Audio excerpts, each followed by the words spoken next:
গোৱালপাৰা টিপলাই উলুবাৰী দলংখনৰ ইপাৰ সিপাৰৰ অৱস্থা দেখিলে আপোনাৰ চকু কঁপালত উঠিব। কাৰণ 2 মাহৰ আগত দলংখনৰ কাম সম্পন্ন হয়, কিন্তু দলংখনৰ দুইফালৰ ৰাস্তাৰ মাটি খহি যোৱাৰ ফলত যাতায়াতৰ অসুবিধা হয়। গতিকে চৰকাৰ তথা বিভাগীয় কৰ্তৃপক্ষক ৰাইজে অনতিপলমে এই ৰাস্তাৰ কামটো কৰি দিবৰ বাবে বিনম্ৰ অনুৰোধ জনাইছে।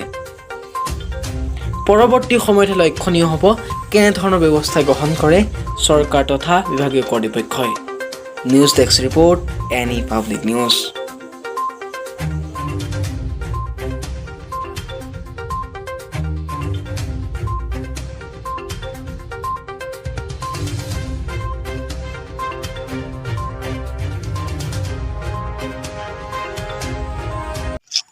মই আগত নাযাওঁ ইয়াৰ পৰা। আচ্ছা, এই ৰাস্তাৰ কামটো কিমান দিন হ'ল কৰিছে যে? এইটো কাম হাই যদি হৈছে 2 মাহমান হৈছে। 2 মাহ হৈছে। ঠিকাদাৰ ক'ৰ আছিলে? ঠিকাদাৰটো কামৰূপৰ কমল মেধি ঠিকাদাৰ। কমল মেধিৰ ঘৰ ক'ত? হেকৰা। য়েছ, আচ্ছা আচ্ছা, হেকেৰাত। 2 মাহ হৈছে মাত্ৰ কামটো না? হয়। তে আপোনালোকে কি কয়, এই ৰাস্তাটো যে বেয়া হৈছে, ভাঙি গৈছে, বানপানী আহিল, কি কওঁ মানে ঠিকাদাৰক এটা কথা আহ্বান জনাওঁ যে আচ্ছা এইটো কাম সোনকালে আৰু ৰিপেয়াৰিং কৰিব লাগে বুলি। আচ্ছা আচ্ছা, ঠিক কৰি দিব লাগে না, ঠিক কৰি যাতে পানীত ভাঙি নাযায়। হা? হয়।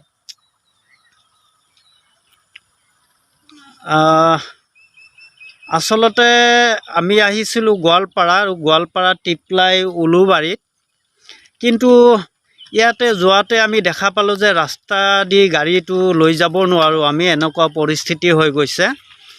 আচলতে তাৰপিছত গাড়ীটো ৰখোৱাৰ পিছত কেইজনমান ল'ৰা ইয়াতে আছিলে, আমি সোধাৰ পিছত ইয়াৰে লোকেল ঠিকাদাৰ যিজন আছিলে তেওঁ কামখিনি কৰিছিলে।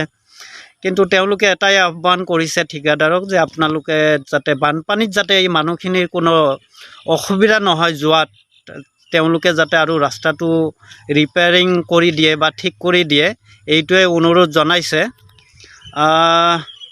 এই তোমালোকৰ ঘৰ ইয়াতে না নাই? হয়, ইয়াতে লোকেল। ইয়াৰে লোকেল ন? আচ্ছা আচ্ছা।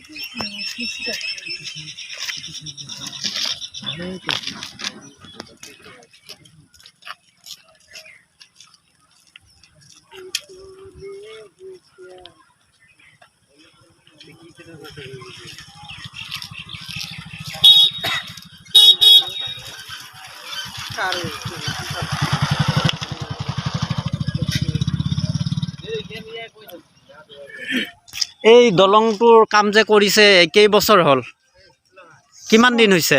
6 মাস नहीं होलो ने 6 मास नहीं 6 মাহ হৈছে। পাকা দিলে 6 মাস হল। এই 6 মাহত এনেকুৱা ভাঙি চুৰমাৰ হৈ গ'ল নেকি? মাটি লৈ যাব হে নাই। এতিয়া যে বানপানী যে আহিল আৰু বাবু আৰু ভাঙিব। আচ্ছা আচ্ছা, ইয়াতে ঘৰ না আপোনালোকৰ? ইয়াতে আমাৰ ঘৰ। এই দলঙৰ গুৰিতে না? আচ্ছা আচ্ছা।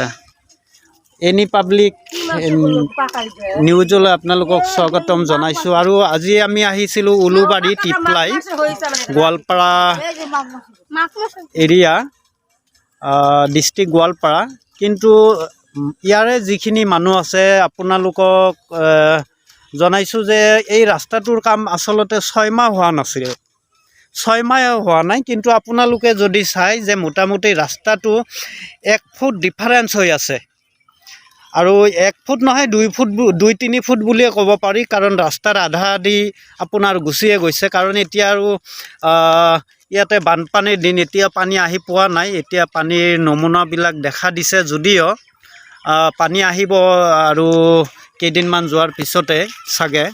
কিন্তু এতিয়াই ৰাস্তাৰ এনেকুৱা পৰিস্থিতি, গতিকে আমাৰ চৰকাৰৰ ফালৰ পৰা মই এটা কথাই অনুৰোধ জনাইছোঁ যে আপোনালোকে এই যিবিলাক ৰাস্তাৰ কাম কাজ হৈ আছে আপোনালোকে অলপ তদন্ত কৰক আৰু যিবিলাক ৰাস্তা ঘাটৰ কামবিলাক যিবিলাক ঠিকাদাৰে কৰি আছে তেওঁলোকৰ লগত অলপ ফোনৰ জৰিয়তে কামখিনি ভাল কৰিবলৈ আপোনালোকে যাতে কয় কাৰণ ৰাস্তাটো বনাই দিয়া হয় মানুহক সুবিধাৰ কাৰণে গতিকে ৰাস্তা বনোৱাৰ পিছত যদি মানুহে সেই অসুবিধাতে ভুগিব লগা হয় তেনেহ'লে ৰাস্তা বনোৱাতকৈ নবনোৱাই ভাল মই আপোনালোকক এটা ছাইডত দেখুৱাইছোঁ যদিও আৰু এটা ছাইড আছে কিন্তু মই তালৈকে হয়তো মই যাব নোৱাৰিম এতিয়া সেইকাৰণে মই আপোনালোকক এটা ছাইডৰ ভিডিঅ'টো দেখাইছোঁ মই আৰু গতিকে ৰাস্তাৰ পৰিস্থিতি এনেকুৱা আৰু